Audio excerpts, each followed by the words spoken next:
Welcome to Channel 17, the Town of Colonie Government Channel.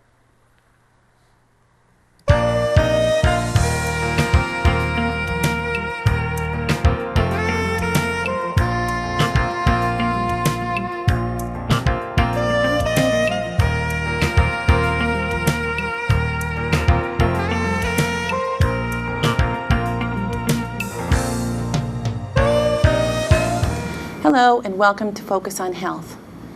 I'm your host, Peggy Mello. Today's guests are Dean Hale and Terri Seeley from the television show Inside Addiction. Welcome to the show, everybody. Thanks, Peggy. Dean, can you start by talking about the prevalence of addiction in New York State and the United States? 23 million Americans suffer from addiction. In New York State alone, 1.8 million Americans sought treatment in 2007. In New York State, 17%, or over 300,000 of the people that sought treatment for substance abuse came from New York State. Wow. And I read that the United States spends nearly $500 billion annually combating drug and alcohol abuse. It's true. So that's quite a lot of money. Now, what types of addiction exist and what sort of people are stricken by addiction? Well, addiction as far as alcoholism and drug addiction, it crosses all boundaries, from alcohol, marijuana, heroin, cocaine, crack, inhalants, and it crosses all boundaries. I mean, I work in the field every day, and obviously from my own personal experience, I've seen everyone. It crosses all boundaries. It's no longer the homeless person with the brown paper bag that the stigma and everyone once thought, or the junkie sitting in the back of the bus with a needle sticking out of his arm. They're teachers like Terri, they're doctors, they're lawyers, they're police officers. It's your brothers, your sisters, your neighbors, your coworkers. It's everyone. What was the story in the newspaper the other day? There was a pilot that was intoxicated. Yeah, just recently, this past week, a United Airlines pilot blew, I believe it was 3 times the legal limit, just about 2 hours or less than 2 hours before he was supposed to take off from the London airport. Oh my gosh, that's crazy. All right, so why don't we start out with your story? Sure. Way back when, what happened to you? As much as I can remember. I started using, and I say using because I really don't separate alcohol and drugs. I think a drug is a drug. But for this purpose, I'll say I started drinking probably when I was about 14 or 15 on the weekends, like a lot of other kids do. I started smoking weed a little bit, and when I was 16 was the first time that I was exposed to cocaine. Okay.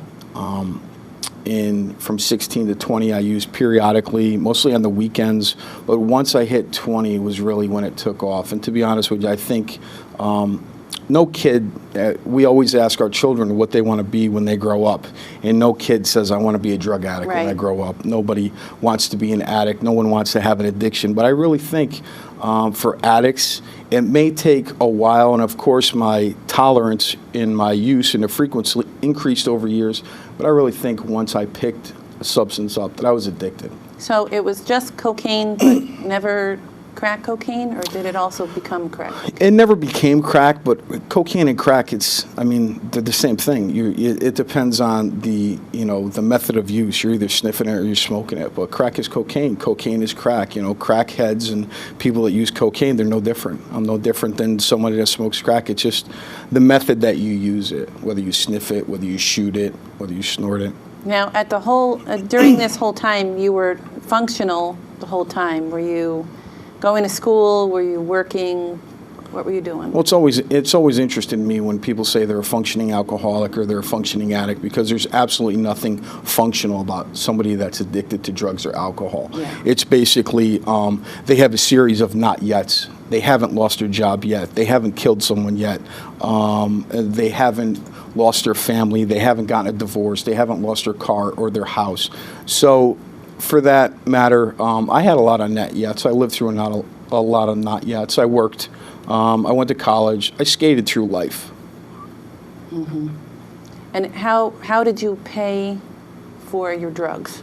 I started DJing when I was about 14, and I had an interest in music, and I DJ'd local school dances, excuse me, and when I was 16, I started DJing more. And then when I was 20, I was old enough to start working in bars. It was a very lucrative business. It's a cash business, and it worked real well with my need. Now, when you talk about the environment, were there drugs being used actually in the bar or Absolutely. outside the bar? The bar business, the nightlife, the restaurant business goes hand in hand. I made $70,000 a year for 10 years and have absolutely nothing to show for it. My family, my father always said a joke, you know, I've got a Bentley sticking up one nostril and a $1 million mansion sticking up the other one.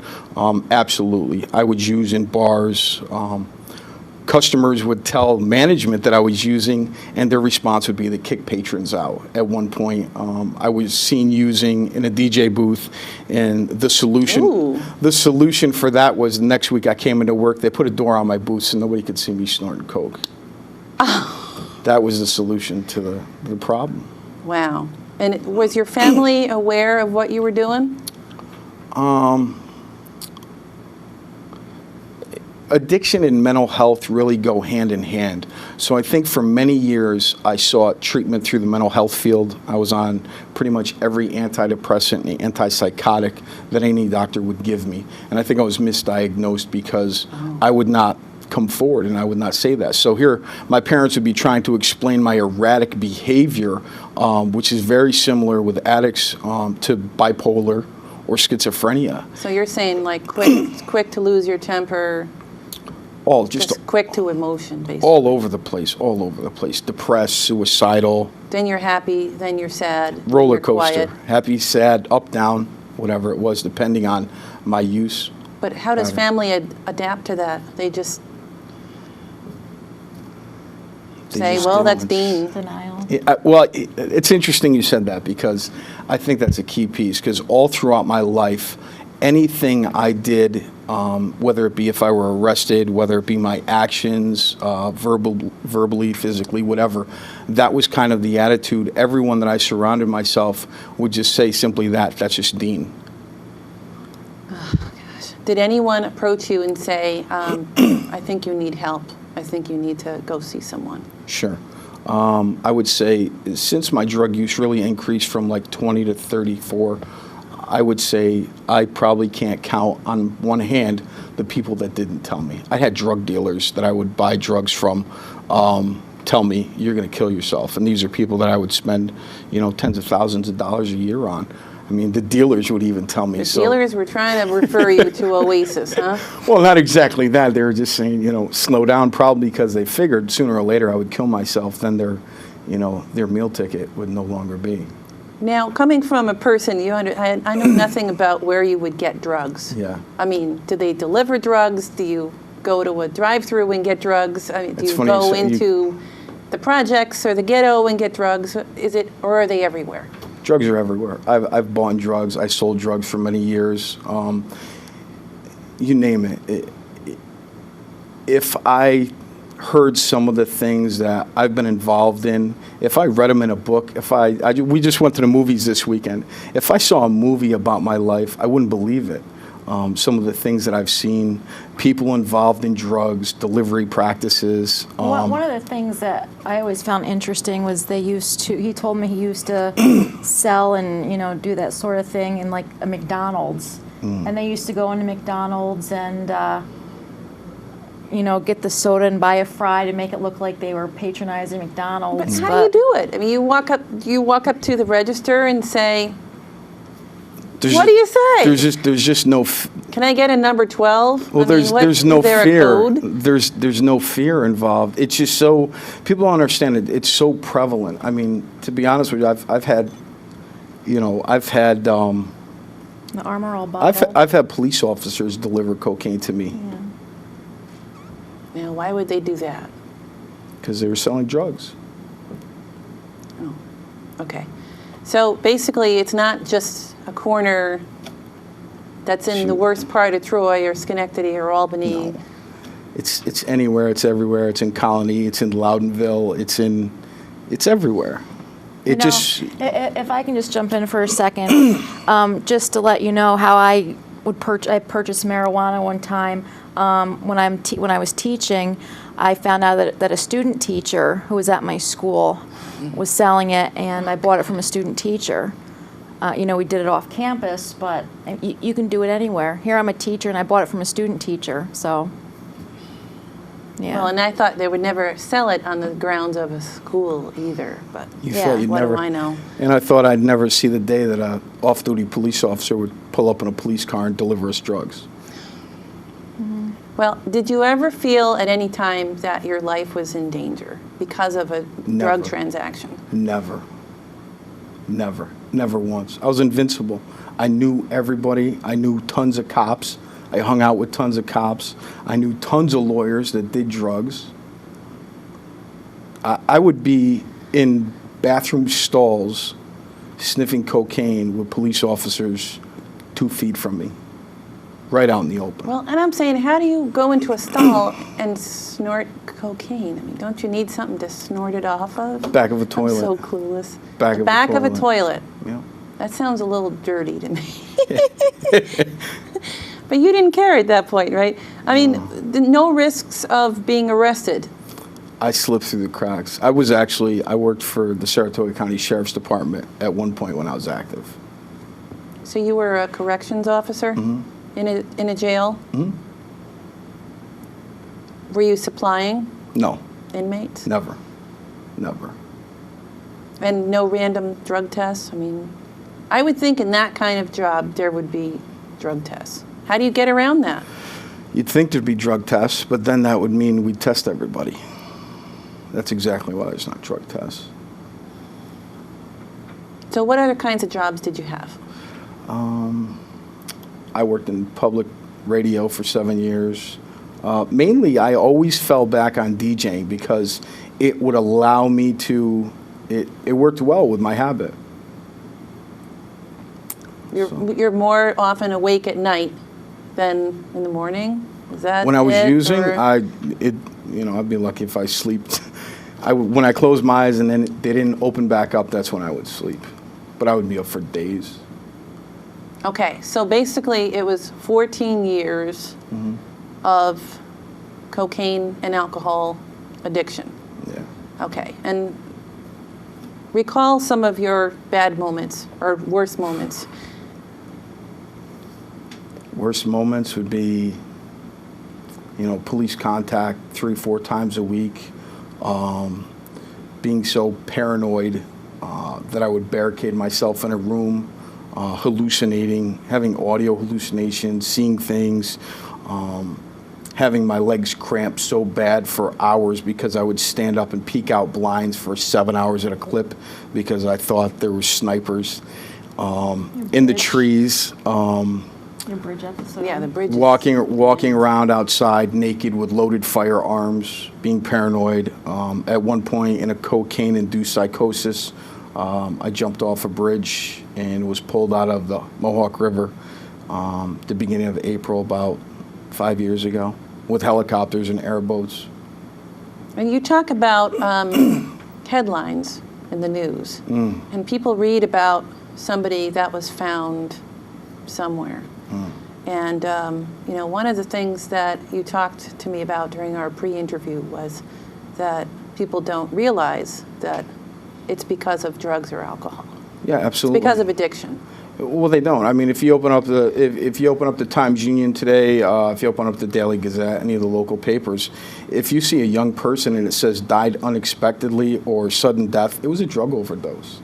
But families don't want to put that because, again, it continues the shame. But I mean, and even it always strikes me. I carry obituaries in my back pocket of all of my friends that haven't made it back, and many of them say died unexpectedly or died suddenly.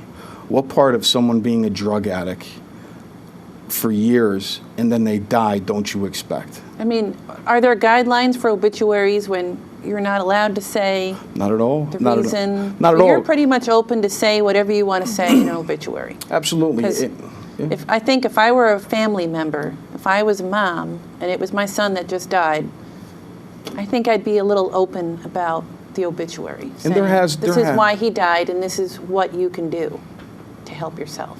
And there have been a couple people in recent years, but we're talking 1 or 2 people out of the thousands and thousands of people that die on a daily basis.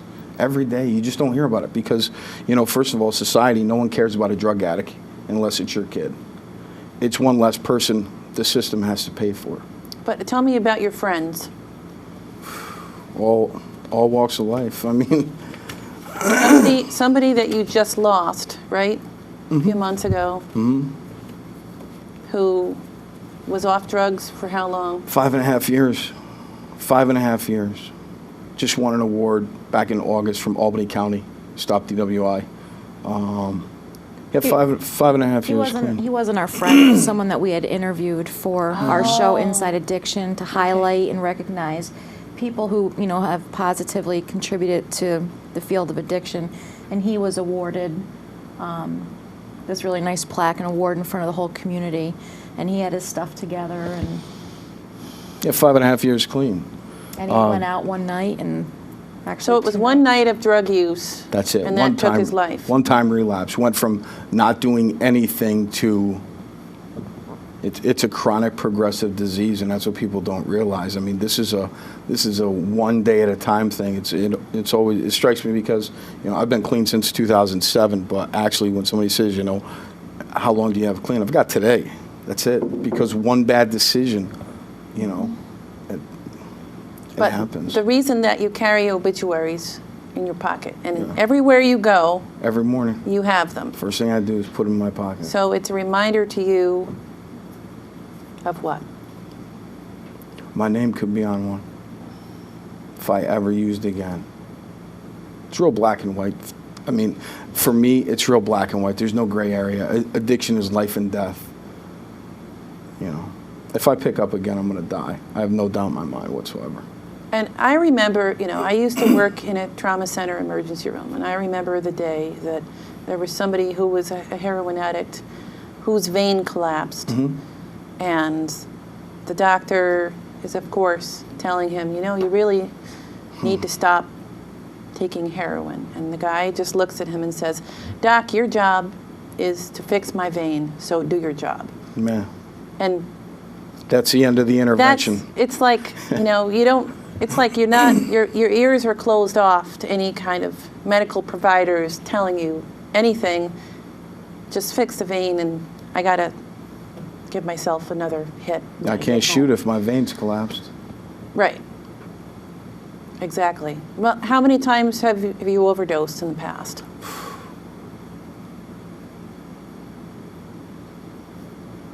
I don't even know. I would have to say I would have to use both hands. I've had my stomach pumped multiple times. I had to drink charcoal multiple times. So you've been in ERs. Yeah. He still gets bills for him. He does. Yeah. You might not remember being there, but Well, they remember you being there. Yeah. Literally.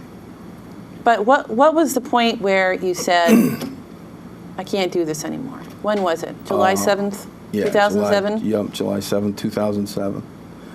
Something, out of all of the times that you overdose and all of the drug use, something in your head told you, I've had enough. I realized I wasn't going to die on my terms, and I was in God finally. I had an ounce of coke. I'd sold half of it. I had half of it left, and decided I was just going to do a little bit. I was going to do a line. There's somebody that's done coke. How much is an ounce of coke? That's not that much, is it? It's 28 grams. Oh, okay. And so I had sold. Well, that sounds like a lot. I had sold. It's $700 worth. Oh, okay. So I had sold half of it and decided I was just going to do like a line. Mistake number one, I've done coke for 15 years, 5 days a week, but there's my addiction again, telling me I can just do one little line, when I have a pile of it literally that big sitting in front of me. So I did one, then I did another one. Then I said, well, I'll do a gram and I'll just, I'll add some baking soda or B12 or something, and I'll sell the other half ounce and nobody will know that I ever took it. Then I kept doing it, and then it got to the point where the shame takes over, the guilt takes over, and then you go from, you cross the line to wanting to kill yourself real quick. Because after 15 years of doing coke, it's not fun anymore. It's for years you're living to die. And I just kept doing it. And here I thought, one of these lines have got to kill me, because I have obituaries of people that have died from 1/3 of the amount I was doing. But how much total did you take? 14 grams. I did the whole half ounce in 2 hours. And my ears rang. And at that point, I wanted to kill myself. I was trying to kill myself. Did you have a gun? Nope. I had registered handguns in the past. And in brief moments of clarity, I surrendered my pistol permit and sold my pistol because I was seriously gonna hurt someone, or I was gonna hurt myself. How were you going to kill yourself? You said to yourself, okay, I've taken this many grams. There's only so much. Myself. There's only so much coke your heart can take. Your heart's gonna explode. I was just gonna keep doing it till I died, and then my ears started ringing, and then it scared the hell out of me. And that's when I thought, this ain't gonna be a sleeping pill, go to sleep, not wake up kind of death. This is gonna not be good. This is really, really, really not. And it's never pretty, is it? Because, you're vomiting, you're breaking things. It's just a scene. It's just chaos. So who did you call? I called one of who I thought was a friend at the time, who turned out not to be. Surprisingly, someone that also worked in the same environment, that had watched me do cocaine for 15 years and said, you better slow down, but never said, hey, you need to stop, or let me help you get help. What did they do? I called them because I was scared, and I really thought, I had a major problem on my hands. I wasn't going to die the way I wanted to, and I didn't want to die the way it seemed as though I was going to die. And then you start thinking, I got a big problem if I'm going somewhere after I die. I got a real big problem. And then you get scared of that, because all of the stuff that I'd done in my life, if we believe in an afterlife, and you're sitting there with a big pile of cocaine and have lived your life with putting guns to people's head, having guns put to your head, dealing with gang members, chances are you're not pushing the going up elevator. She called your mom. Yeah, so I called a friend, and they called my mother. And the person left me on my living room floor because they wanted to go to Lake George. So I laid on my living room floor, and that's where my mother found me. So your mother came and called the ambulance? No. Is that what happened? No. Still, throughout years of people's addictions, family members, not on purpose, but family members and loved ones always think that somewhere along the line, love has something to do with someone's addiction. And I can either love it out of them. You can't love an addiction out of someone any more than you can love cancer out of someone. So my mother, even at the point of me being in the living room floor, was still, I would say, hey, please don't call the cops, don't call an ambulance. She called someone that she knew had some experience. And my son overdosed, what should I do? Well, your son should drink a half gallon of orange juice to get certain levels back up in his system. Nobody said to go to the emergency room. I could be I'd already had police contact 3 times previously that week. And when I have police contact, it's not good. People go to the hospital. I go to the hospital. Police officers go to the hospital. So maybe she was trying to protect me from that happening again. Because when I was high, I would fight. I would fight with 4, 5, 6 cops, and at least 2 or 3 of them were going to the hospital. I would too, but it would take it to a different level. So my mother went to Storts, made me promise that I would open a door, made me lock the door, so I wouldn't go out into the street, because the day before I had been again in a cocaine-induced psychosis and found myself naked in the middle of the street, just off the hook. My mother went to Storts, got orange juice, brought it back. I drank orange juice, and nothing short of, I had completely accepted that I was going to die in an attic. My friends have died addicts. Somehow the orange juice almost saved your life, you think? I think it was something bigger than orange juice in that room. So you never went to the hospital? I went to the hospital. And I had to go to the hospital. They released me. They said if I didn't have a heart attack within 3 hours, that I would probably live. I guess that's a rule of thumb. If you get high and you don't die within 3 hours and have a heart attack, chances are, you're going to live. So I stayed there under observation. And then I'd also been abusing other drugs. I'd been drinking. I'd been abusing Xanax. I'd been abusing painkillers. So I had to go to a hospital for 10 days before I could even go into a rehab because they had to clean me out. What's it like to be going from how many ounces of coke to nothing? At that point, it was a relief. It was a relief. So you weren't trying to get out? What was the point? What's the point? Who am I, the one person that I can never get away from is myself. So if I tried to get out, where am I going to go? I'm still going to be stuck with me. I'm the one that needs to change, not the environment, not the people I'm around. Okay, so you went to rehab for how long? I went to the hospital for 10 days, and I went to rehab for 28 days. So I was hospitalized a total of 38 days. And what's happened since then? Everything. More than I could have ever even imagined. It's just when you're an addict, your drug of choice, your substance of choice. Cocaine was everything to me. Cocaine was my girlfriend. Cocaine was my life. Cocaine was my wife. Cocaine was more important than my kids. It was everything. It was just, I got my life back. I was just completely consumed by cocaine. I went from, only being employable in an environment that's conducive to the use of drugs to, being employable, getting a job, having a job, being offered other jobs. And now I realize that there's absolutely nothing that I can't do as long as I'm sober, nothing whatsoever. So you think that as a substance abuse counselor, you have a different perspective that can maybe get through to people a little bit more? Well, I don't know necessarily if every substance abuse counselor needs to have that experience, because it's kind of a double-edged sword, because a lot of people, just because what got me clean won't work for everybody, and people don't get to the point that addiction is, there's no cookie cutter approach. It helps me understand and put myself in their shoes, but not every drug addict is going to put guns to people's heads and be pulled out of the Mohawk River. And, but it definitely, it helps me with the compassion side of things. And, it really prevents me from ever being judgmental, not only in the field, but in my personal life. So do you feel that there's a fear of relapse in you, so that just keeps you on the straight and narrow at all times?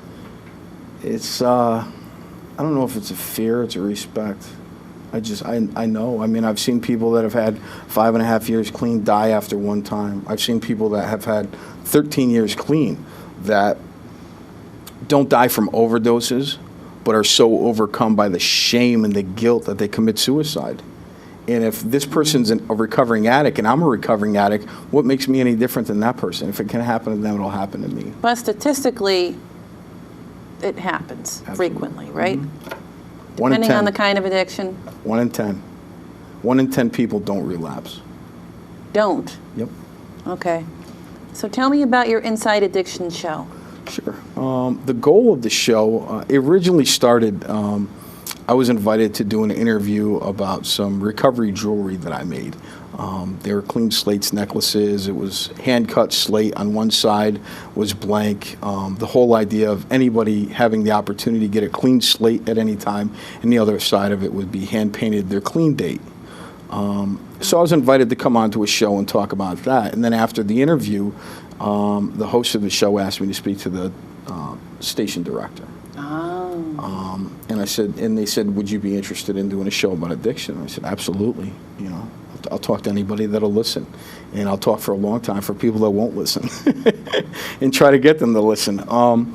So the whole goal of the show is through education, the experience, strength, and hope of recovering addicts, to raise awareness which will hopefully subsequently lower the stigma and get Right. more people to come into treatment and not be ashamed. And you've done how many shows so far? A dozen. Oh, more, probably 13, 14. Yeah. I try to do as many as my schedule will allow. And I'm imagining you have the right personality to host a show. You certainly talk easily, that's for sure. I've got the face for radio, but you know, we haven't been able to get a radio station to pick up the show yet. And where can people watch the show? Absolutely. Obviously, in the town of Colonie, they can watch it on the public access channel in Colonie. Look at the broadcast schedule. In outside of Colonie or outside of the broadcast schedule, people can view it anywhere online, anytime at www.youtube.com/Inside Addiction. So we stream all of our shows on YouTube as well. Okay. And if somebody came to you today and said, Dean, I know somebody that needs help, where would you refer them? I would first see specifically what they needed help with. If it was, there could be a difference if it was heroin, if it was alcohol, the person's background, and I would go into my little Rolodex in my head and figure out who I needed to call. But I haven't met anybody yet that I haven't been able to push in the right direction. As long as people are breathing, as long as they have a pulse, I know someone and we can help them. Interesting. Okay, just to wrap up, we want to talk about a few websites and telephone numbers. Oasis. Absolutely. Tell our viewers what Oasis is and how they can reach them. Oasis is the governing agency that oversees all the non-private substance abuse treatment facilities in New York State. They themselves run 12 substance abuse treatment facilities.